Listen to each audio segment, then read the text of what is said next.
Hello, all you wonderful people in the Tareck Adeeb community, and I hope you're doing well, and I hope you've survived the eclipse, because this last week has been quite something, hasn't it? There's absolutely no doubt about it. So I'm just going to see if anybody else is going to come in. If not, you can always watch this later.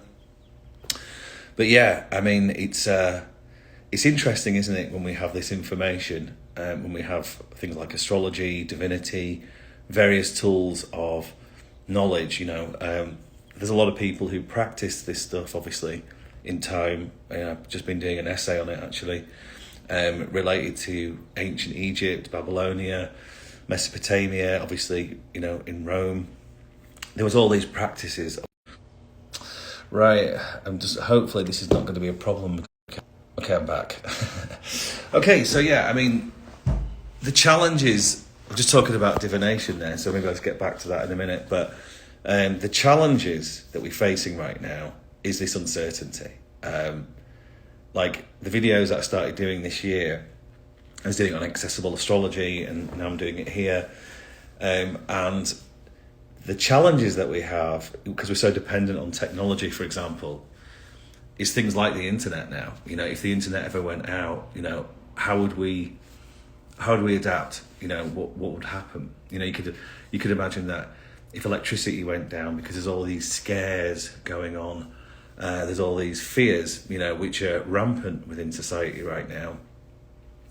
And, we're so dependent on technology. We're so dependent on, electricity, all these things that we don't even know what it is really, but we use it and it's of benefit to us. So you become dependent on it. And for example, it was only like 30, 40 years ago. I mean, you'd have a phone which was stationary, you couldn't like move it around. And then obviously the mobile phone technology over the last 20 years has been so prolific. Some compare it to a huge advance, basically. I can't think what it is now. But there's been various stages in history where technology has come in and it's had such a radical advancement on the species. And the mobile phone is definitely one of them. From being stationary, using a stationary phone, to being mobile. It's the same thing when, you could do the Sony Walkman, for example, the audio experience suddenly became immersive. You could walk around the street, have music on, and that could never happen before. So you could be in your own world, walking around the streets, and that was such a revolutionary advance in the music sector. Just like the mobile phone, and obviously you can do everything on a phone. You don't have to have a desktop, you don't have to be stationary. And as we move forward with this Pluto and Aquarius, I mean, you can see it happening, with ChatGPT, with AI. The rate of speed of this advancement in technology is going to be remarkable. I mean, you see robots now becoming much more a feature of society.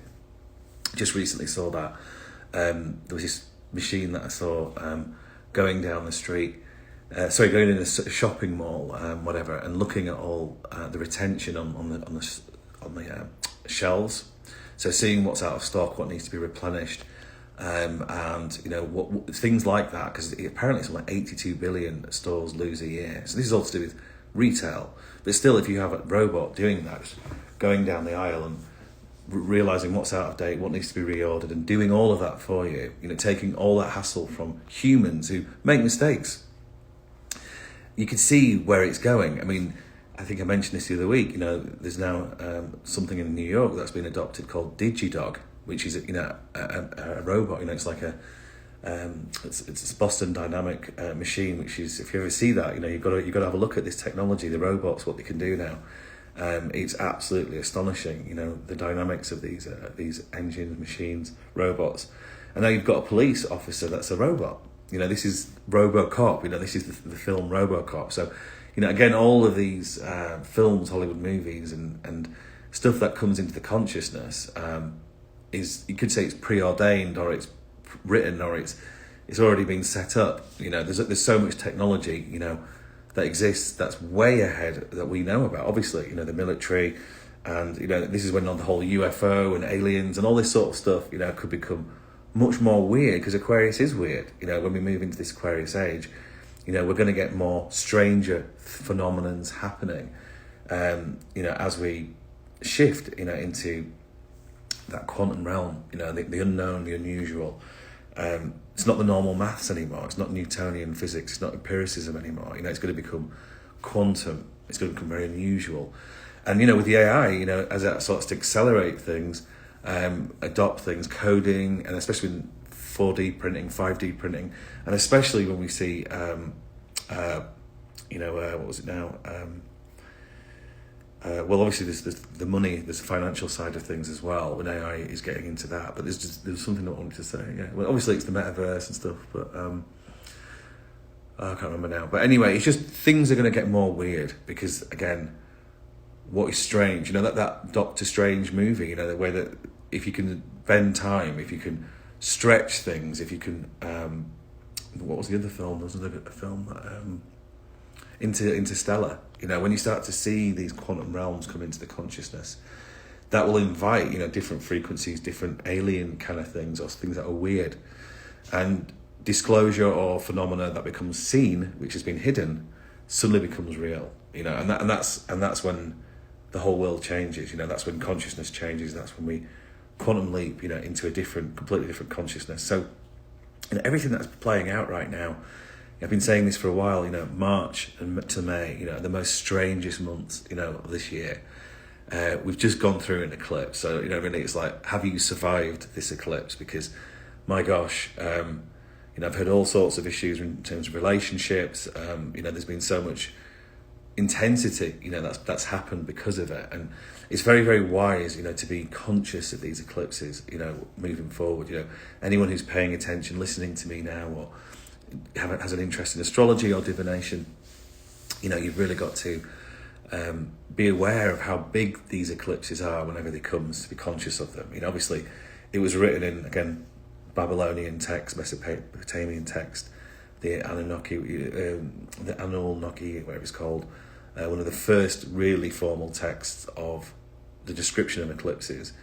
And there was all sorts of stuff that was said about it, like, the king will die, for example, on this day. And, some people still believe that, it's not smart to travel on an eclipse, for example.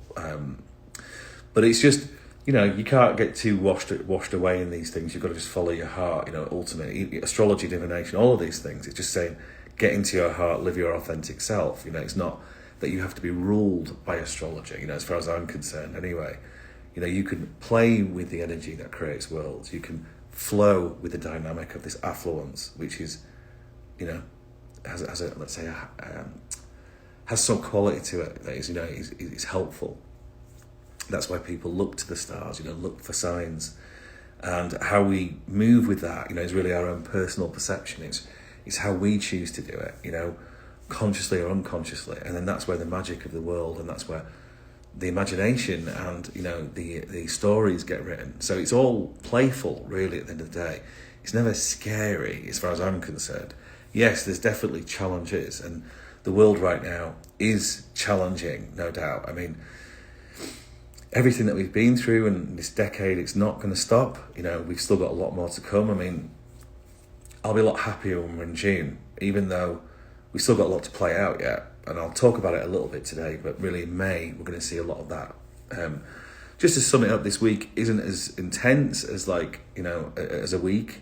There are a few things I'll talk about, but generally speaking, we're in an eclipse window now. So, everything is weird, and it's going to remain weird, especially because of this Mercury retrograde that we're also in. So the Mercury retrograde shadow period really stretches longer than just the Mercury retrograde. So we're really in the Mercury retrograde period, really all the way until June as well. So it's when we get into June that we can finally start assessing what's been going on this year. Because, like I say, we've been shifting really since 2020. You can go back to 2008, because obviously Pluto's a big feature in this. You go even further back to 2000, and you can go even further back. You can always do this with astrology when you're looking at astrology. But in the here and now, we're really coming through this 2020 period, and everything is shifting now. Like, we can't ignore Uranus and Taurus, 2018 cycle, which plays out till 2027. We're still in that. So that means Earth changes, things that are unexpected. And with these eclipses, it's wobbling everything even more, because there's so much going on in Taurus right now. Uranus is in Taurus, Mercury retrograde is in Taurus. And, you know, we've just got so much going on right now with that. Obviously, the sun's there now as well. So with that comes this square to Pluto, because Pluto is now in Aquarius as well. So the sun's just done it, but it's Jupiter. It's next month that really we're going to see like a kind of like the rest of this theme playing out, you know, since March. Obviously, Saturn is in Pisces right now too. So all of the weirdness that's going on is getting used to these changes, which we've been talking about for a while now. And Saturn in Pisces and Pluto in Aquarius. Now, Pluto is going to go back into Capricorn. So again, when we get to June, we get some semblance of normality, you know, really going back to the 2008 theme, from 2008 to now, which is the end of the old order. You know, it's the collapse of the financial system. It is the restructuring of the old world to the new world, the technological world. So hence, with Pluto and Aquarius, that's why we're seeing AI now become popular. That's why we're seeing robots coming into the consciousness. And we're seeing so much of that happening now at an accelerated rate. And that will happen more next year. But it's undeniable now, you know, how AI is going to change the world is going to be so remarkable, you know, on a here and now level. You know, if you're a coder, I've said this before, but if you're a coder, you're kind of out of work. You know, really, to be honest, who is it not going to affect in the next 2 years? You know, when we get to the Saturn, Neptune conjunction, when it goes into Aries in 2026, you know, who is going to be safe, you know, from AI, really? And that's not to be scared of it. It's more to adapt to it and to learn about it and to incorporate it, you know, into your life. And at the end of the day, all this technology, you know, if you're a farmer or whatever, you know, you don't need any of it, then it's not that relevant to you, you know. However, you know, just like the internet, when the internet came out, you know, people were like, oh, it's not relevant, you know, it's archaic, it's old, it's not really anything that I need, you know, in my life. But everybody uses it now, you know, and it's exactly the same with AI. You know, you cannot escape what is happening and what is changing. And it doesn't mean a lot of people are panicking, you know, a lot of people thinking, oh, I'm out of work now, what's the point? It's scary. And I think that's a little bit exaggerated. I think it's more like, no, you're a human, you're a sovereign individual. Start to think about how this could be useful. And if it's not, then forget about it. But if it is useful, it's kind of a wonderful thing. The whole point of technology is to be of use, is to be of service to you. You know, it gets rid of the time spent, let's say, researching or doing mundane things. Just like you know, the phone right now, you know, I can do everything on my phone while I'm walking. I can do everything on it. So it's not to be scared of. It's to be adopted. And it's just very interesting when you look at the astrology. You know, it's very interesting seeing Pluto in Aquarius and how that is manifesting. Now, the eclipses, you know, this is, like I said, March to May, always going to be the most intense time of the year. And, you know, these eclipse that's happened has been really intense. You know, like I say, it's about the start of the new, you know, and obviously Jupiter is in Aries still, you know, it's still there. And obviously Chiron's there too. So, you know, the pain of that, the pain of the new, you know, what's in and what's out. And I kind of said this on my last two videos, if you managed to see it. But it was a little bit dramatic what I was saying, but it's true, you know, things are dying, you know, things are being removed if they're not supposed to be in your life anymore. And if you're not aware of this, i.e. if you're in fear, if you're in reaction, if you're in response, if you're not in your mammalian brain, if you're not in the observer mind, you know, the frontal cortex, if you're not seeing this for what it is, then you could easily react, go into the lizard brain, go into fear, and that's it, destruction happens. And I've been saying this the last couple of videos, that when you get to June, you might find everything's been reorganized, reorientated, and you're somewhere completely different, and then everything that you thought was going to be one way is now another, and everything that you were building on has now been destroyed. And then you get to June, you think, what the hell have I just done? You know, what's happened? You know, how did everything just fall to pieces? You know, and that's why it's very important now to be in that observer mind, or take time out. If things get volatile, or if there's fear, or if things are starting to die, or there's no money in the bank, you know, all these sorts of things, which is this last bastion of Scorpio and Taurus nodes before they shift. which will be shifting in July. So the intensity of this destabilization, this change, Aquarius, i.e. technology coming into the world, and the old world ending, is going to become even more stark to a certain extent when we get to June and July. This emergence, this affluence, this energy of the planets that are coming in right now are real. And that's why, if we've learned to adapt, if we've learned to relax, that's why I've been saying it all year, relax, if you've learned to be, like I say, in the observer mind and trusting this flow, this whatever's going on, then you can do what is required rather than going to fear. You could look at the bank balance and think, oh my God, this is really bad, and everyone's going through it to a certain extent, obviously, because inflation's up, it's not stopping, we still haven't changed to a new system. Obviously, war is still very real. I mean, it's so real now. I mean, the danger is, and I'll talk about this next month more, with Jupiter into Taurus, is that going to accelerate this war or is it going to end it? Because we don't really know what's going on, but we're getting a lot more clarity now that it's a proxy war. It's no longer Ukraine, is it? We know now it's NATO, because of these leaks that have come out. I mean, again, that's very weird what's been going on, how that came about. But we know now that it's, mainly England, America, and a few other allied states, NATO, that are in there fighting Russia, And Russia, if you study their methods of war, they're very punishing. They take a lot of casualties, and then when it's time, they will go all in, because there's just a lot of people. But they were also under a lot of concern, just like China, that there's not a lot of population, happening within their countries anymore. There's, everywhere in the world is having less children, but it's a problem with certain countries. And if they don't take advantage of this right now, then they're not going to have the opportunity. And they've made it very clear that they do not want Ukraine turning into a NATO country. So now Finland and then Sweden's about to turn into NATO. It's not getting any better. We are really coming into a real reality of World War III. If it doesn't happen in May, then it could definitely happen in 2 years' time.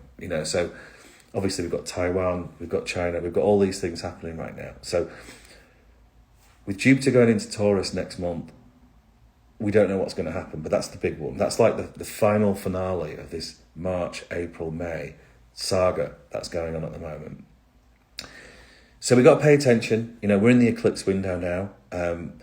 It was very interesting, the eclipse. Like I say, the new Aries, the new world, it's really emerging now. And what is not in the new world, what is not in your reality, what needs to be left, it will go. And that's what we've got to just relax and pay attention to. And we've got another eclipse coming. Is that on the 5th? I think it's on the 5th in Scorpio, which is the last Scorpio eclipse, a full moon one. And that could really kill things, end things, because Scorpio is like that. It's like a surgeon. It'll get rid of the cancer. So whatever needs to be removed could really be quite crucial at that time. So when we're in this weird nebulous stage where it's uncertain, we've got Mercury retrograde, again, stay in the observer mind. Try not to go into fear. Try not to go into react. Everything has a natural beginning and ending. Eclipses just magnify it. They accelerate it. They make it more intense. So rather than going into fear, going into response and reaction, like I just said, relax. If the inevitability of end is coming for something, then so be it. That's the way it's going to go. However, there's always the right time, for exit, to, let's say, cash out your profits, for example. It's very interesting that, someone told me about Ramadan being a big indicator for crypto to go up, for example, and it did. And then once the eclipse came and Eid came, crypto went down. So again, is that a fear thing if you're invested in that asset? Or is it a great buying opportunity? These are always the pros and cons of life, of beginnings and endings.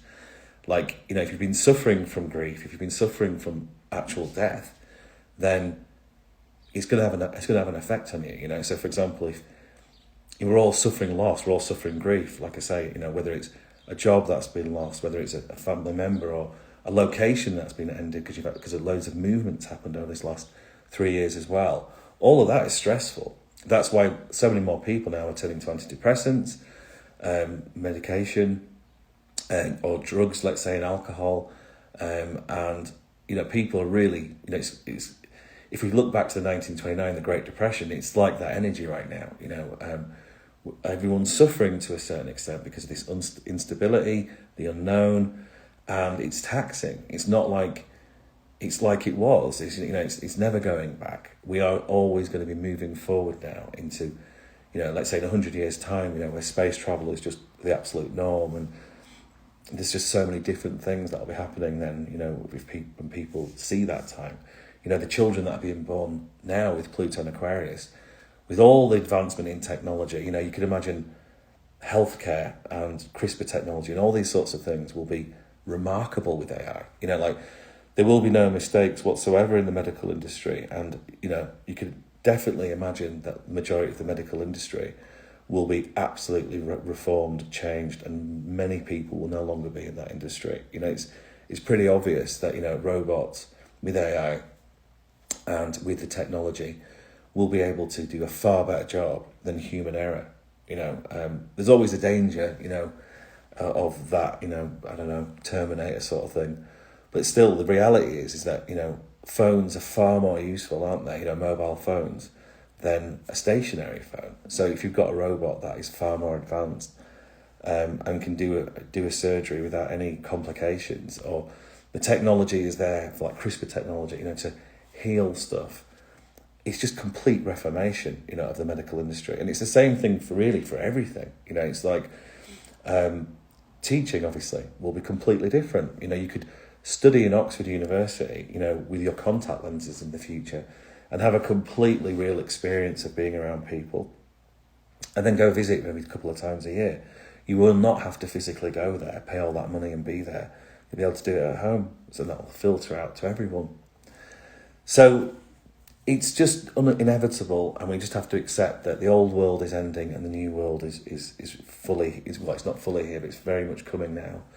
And how we adapt to that and how we move forward, this eclipse that's just happened is letting go, is breaking through, is moving forward into that new world. And everything that is not in alignment with it will end, will die, or will be removed. And so therefore, the key is right now is not to be in trauma about that. It's not to be in attachment to these things. It's to be in acceptance of these things. And that's what grief's all about. When you lose a loved one or you go through death experience, you need to get to acceptance at some point.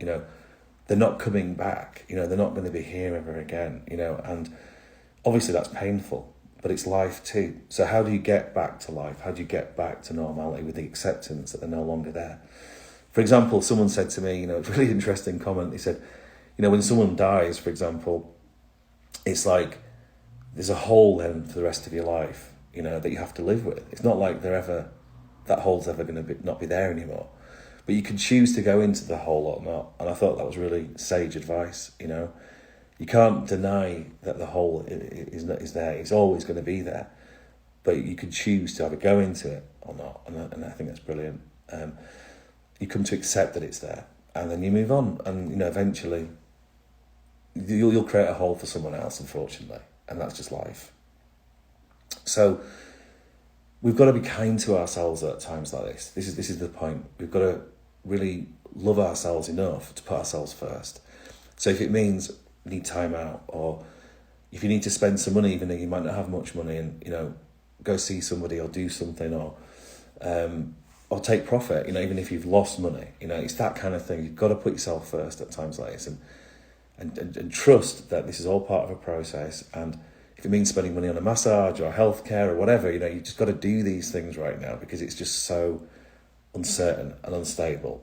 So, like I've been saying all year, we're in the most bizarre time of the year, and we've still got a lot more to come. We've got May to come yet. So let's see how it goes. The only real thing I will say about this week, the sun will be conjuncting the North Node. So again, really that just accelerates and exaggerates the reality of the change that's occurring. I really respect Ray Dalio, for example, what he talks about, the changing world order.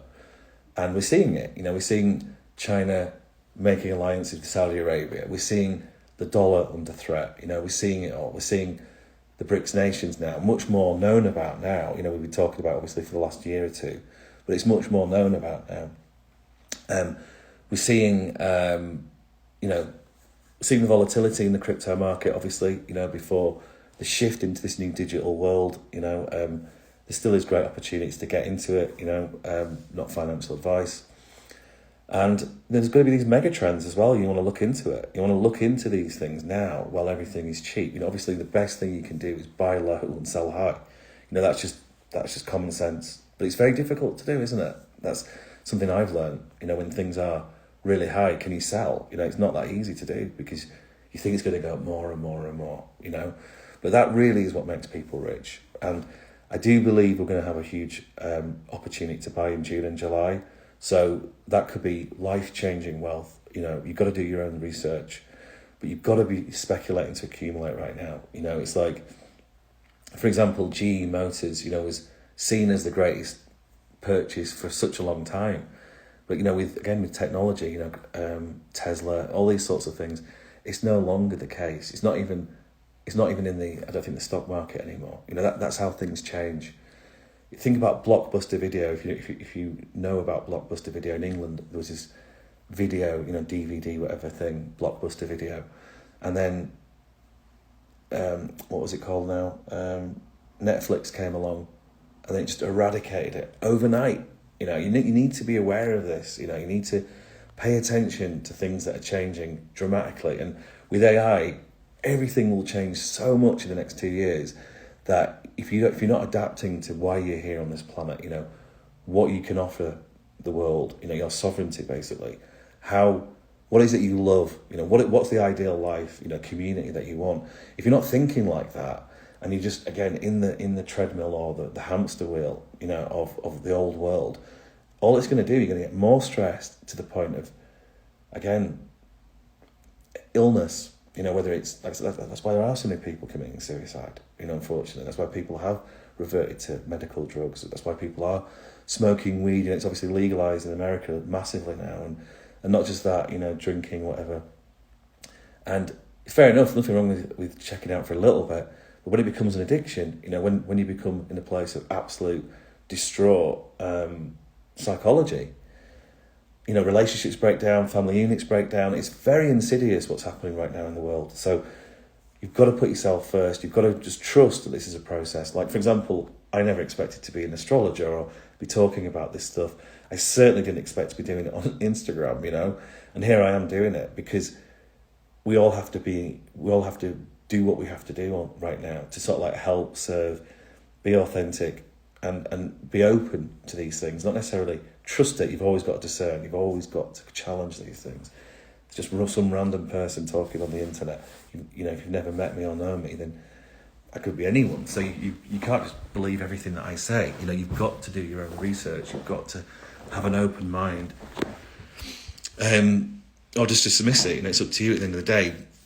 All I will say though is that things are gonna get more exaggerated, accelerated right now. There's no getting out of it. It's just a matter of time. Before you see RoboCop. Generally the whole police force. It's happening already. And drones and everything. Obviously artificial intelligence can be good and bad. So if we're not stepping up and making a change or taking a punt or at least entertaining these things, then you'll get left behind. And I said that at the start of the year. The Pluto and Aquarius generation, the kids that are going to get born now, they're already attuned to this frequency of Pluto and Aquarius. They're already aware of, let's say, whatever that might be, extraterrestrial, weird stuff, accelerated quantum physics. That's their default. That's why you're seeing so many kids, with you could say special needs, autism, and all sorts of weird stuff. They think it's really bad, but they're just very advanced. Obviously, the education system is not in alignment with their way of thinking. That's actually what it is. Not. I'm not an expert on that, so But it's just, if there was the technology or the methods of education to help those kids who are very advanced potentially, then we're actually getting in the way of their potential. The people who are not adapting to the new world, who are not aware of the change. They're still stuck in the old world. People who don't understand the dynamics of politics and, the fact that a war is a racket. People think, oh yeah, we've we've got to defend this, we've got to do this, we've got to stand for our right, blah, blah, blah. But actually, who's the puppet master? Who's controlling, who's making the money? That's really what it comes down to. War is a racket. Usually when war comes along, it benefits the people who are obviously making money from it. It's not, it's amazing to think, and we've seen it, we've seen it over the last 3 years, how few people are aware of the reality of all of what exists. And yes, you've got to be careful not to be a conspiracy theorist or be paranoid. These are very dangerous places that we're in at the moment, because there are so many people who are PTSD activated in fear, becoming paranoid, becoming very like conspiracy kind of conspiracy sort of led. And that's a very dangerous place, again, for narcissists, for totalitarians, for all this sort of stuff to come in right now. It's very dangerous, very, very dangerous. But that's why we've got to be common sense, grounded. We've got to love ourselves. We've got to trust that there is, it depends on your religious affiliation, but if you want to say like there's a God, there's a purpose to all of this. And then we can get through it, we can get through to the next stage, all those farmers in the agricultural revolution who saw factories coming probably had fear of it, but then they adapted. Just like, we've all adapted to mobile phones, we'll adapt to AI, we'll adapt to automation. It's going to happen. But where do we fit into it? Are we going to go into fear? We're going to check out. You can easily live off the grid. Obviously that's why having food is such an important thing. It really, really is, because if you've got your basic necessities sorted, food, water, and we've been talking about this all year, Eugene, accessible astrology, we've been talking about it all year. Survive or thrive. You need to have your basic needs met. You need to be in community. You need to be able to be in love, loving relationship. And, I'm sure a lot of that stuff's being tested right now, because, again, how do we cope? How do we deal with all this change? And hopefully this is helpful, with what I'm saying. Now, just another thing to say, with Mars square Chiron, Mars is in Cancer right now, and, again, sensitivities are high, that this is the point. Because of this new world that's emerging, and then the reality of where we fit into it, we could easily get triggered right now. So that's why, I've heard a lot about relationship stuff with this eclipse recently. And how do we navigate? How do we get back to a centre point? How do we let the dust settle? How do we let people's emotions or whatever be expressed, heard, but also it doesn't turn into destruction? Because like I say, when we get to June, you could easily be in a position where everything's been changed, and you could wake up from that madness and suddenly go, what the hell's happened? I urge you, get into your mammalian brain, go into the heart, relax, put yourself first. You always have a plan B. This is something that's very important.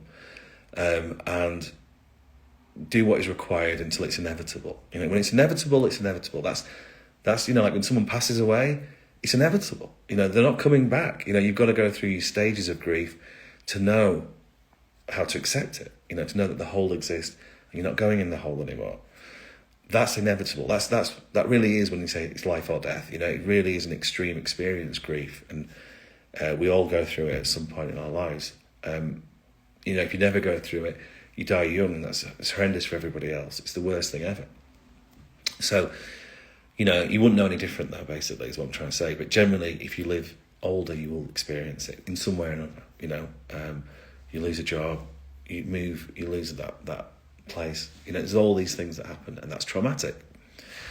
So, again, relax, go into your heart, trust yourself, know that it's all part of a process.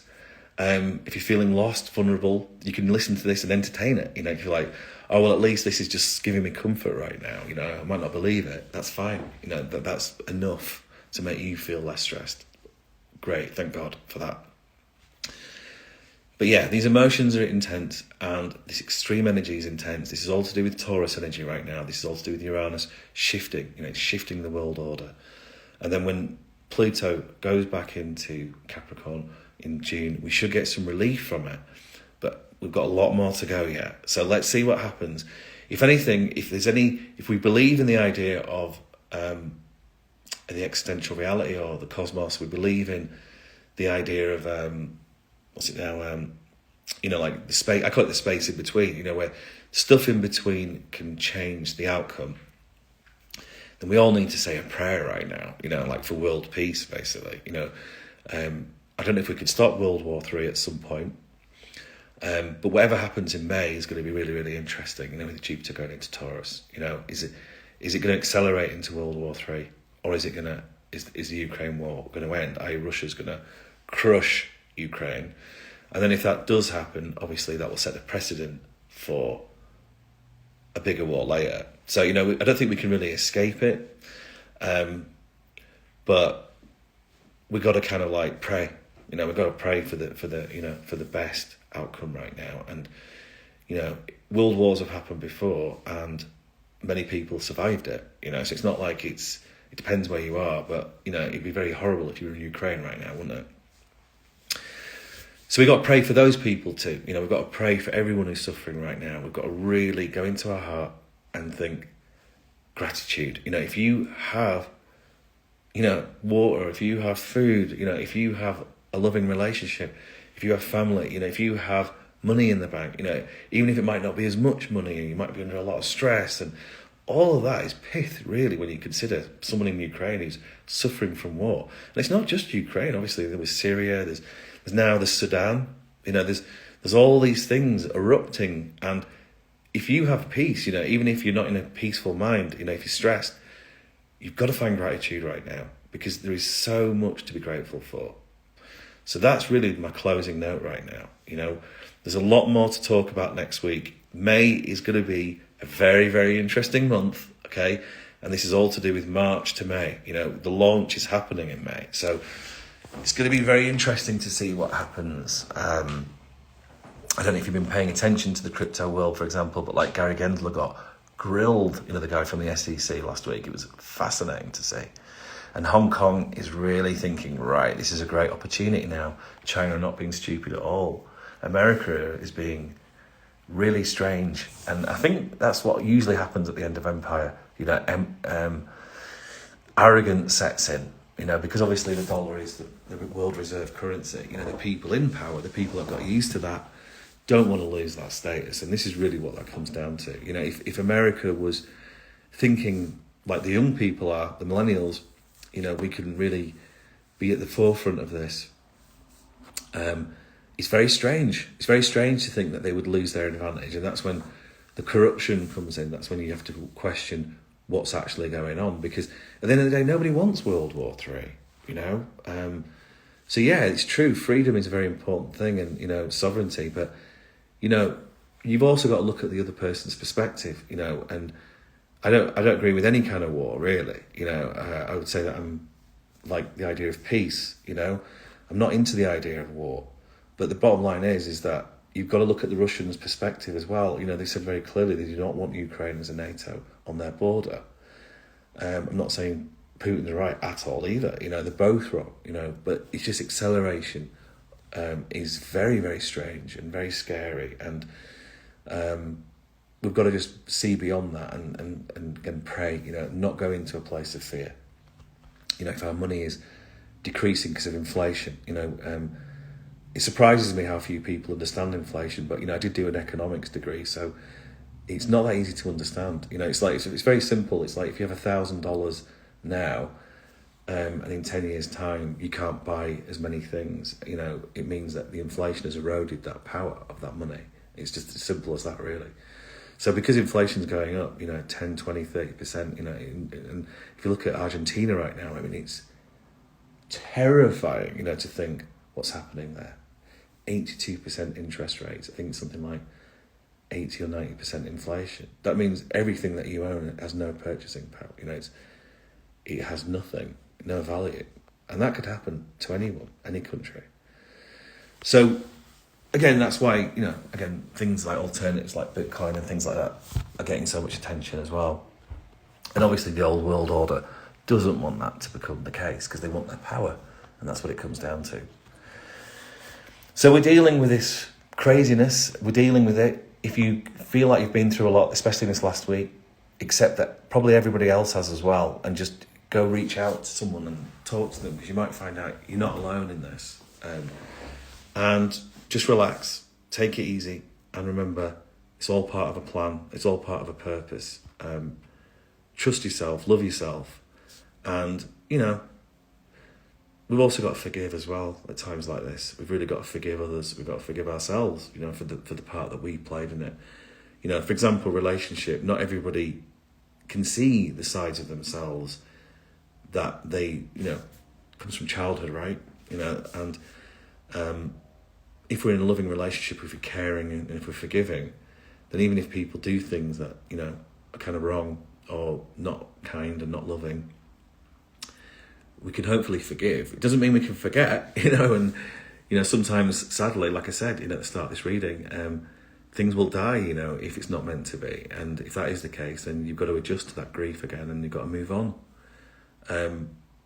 Having said that, if we could be forgiving, you know, if we could be loving and we can trust, it's all part of a purpose, you know, to get to harmony, to get to love, to get to connection, then these traumas that are playing out, these frequencies, you know, like I say, AI, all these things are accelerating it all. It's making it become transparent. And sometimes, and it's far better out than it is in. You know, obviously, if things are stuck, you know, if we don't let these things out, then it turns into a monster. And then we start to see people completely differently from what we thought they were. And that's when communication is very, very important, you know, and obviously that's the basis of any good relationship. And not just that, you know, being able to forgive, you know, being able to understand that when sometimes people do act in certain ways, that it's not necessarily them, it's like their childhood trauma or it's stuff that they're playing out. And you don't forget, you know, you can't accept abuse, you can't accept things that are wrong. You have to correct it, you have to stand up, you have to be sovereign, you have to reveal and show, you know, how it's affecting you as well. And then ultimately that creates deeper intimacy. And that is the benefit of this Scorpio South Node. You know, Scorpio is all about deeper intimacy. So when we get to these situations of conflict, crisis, stress, you know, struggle, you know, the yin and the yang, basically, because yin and yang is ruled by Scorpio. There's always a bit of yin and the yang. So when that happens, when that plays out, we're trying to get into harmony, you know, eventually. And if something is toxic, something needs to come out, or something needs to end, or something needs to be separated from, then that's all part of the process of, again, the flow, the ebb and flow of beginnings and endings. So we always have the opportunity to forgive. Don't forget that. It's such a beautiful thing. It's such a helpful thing in society. It doesn't have to be war, you know, and that's the energy right now. So let's say a prayer for peace, you know, let's do our best to be peaceful and forgiving. But also we have to be sovereign. And when enough's enough, enough's enough. And that's also part of it. We don't want to let a job kill us, you know. We don't want to let a partner make us feel unhappy. You know, we don't want an ambition that is now changing because, let's say, AI has come in and something's different now. Derail us. Let's adapt. Let's adapt to the change. You know, that's the key. You know. Okay, so thanks ever so much for everyone who's showed up. You know, really appreciate it, and hopefully it's a benefit. Like I said, this week it's a little bit tricky. There's still high emotions right now. You know, we're in between eclipses. Let's get to next week, but next week a lot of things start to happen, and we're in it until May now. So May's a big month as well, a really big month. All right, so if there's no questions, just want to say thanks ever so much for turning up. Take care of yourselves, and I'll see you next week.